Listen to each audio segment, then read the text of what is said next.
Crammed with bills and flyers, Pam Sanford doesn't usually enjoy checking her mailbox. Last November, one bill stood out above the others. It stated that my husband had a unemployment claim filed. It was from the state of Illinois, and it demanded repayment for nearly $1,000 in unemployment benefits. The problem? The Sanfords never filed for those benefits and never got them. So someone got this money, and now the state of Illinois has requested twice now that we pay it back.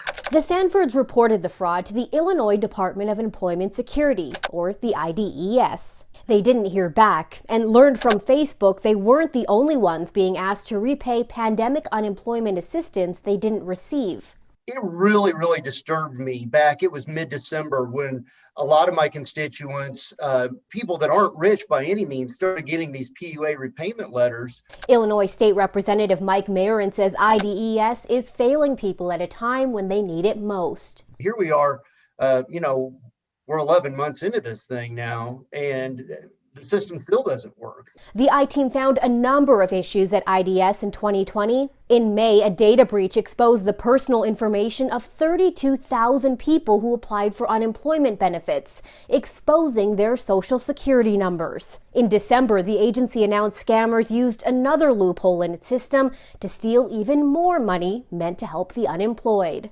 As of January, the agency says they've shut down more than 350,000 fraudulent unemployment claims. I think that in the rush to help, we just lacked a little bit of that foresight to say this is going to be an enormous target for criminals. You can literally take one identity and turn it into about $20,000. Blake Hall, CEO of identity security company ID.me, is contracted by 15 states, not including Illinois or Missouri, to verify the identities of people filing for unemployment. He says the IDES's trouble makes them a great target for scammers. We're playing against the Russians and the Nigerians and the Chinese, and they are pros. They literally share information about which state is the worst at preventing fraud, how quickly does the state pay out, how much do they pay out. We are among the worst in every state category, unfortunately. The FBI and the Illinois Attorney General created a task force to combat the fraud. Even the Attorney General was a victim.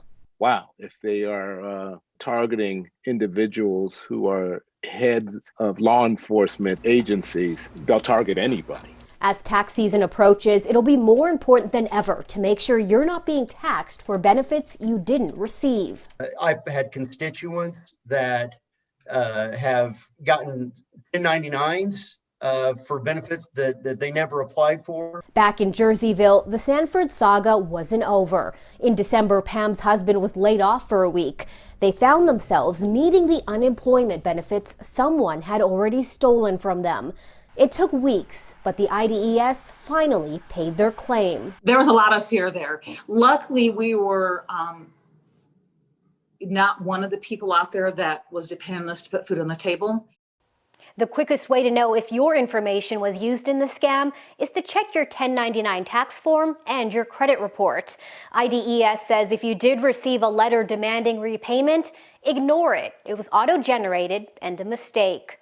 For the I-Team, PJ Randawa, 5 on your side.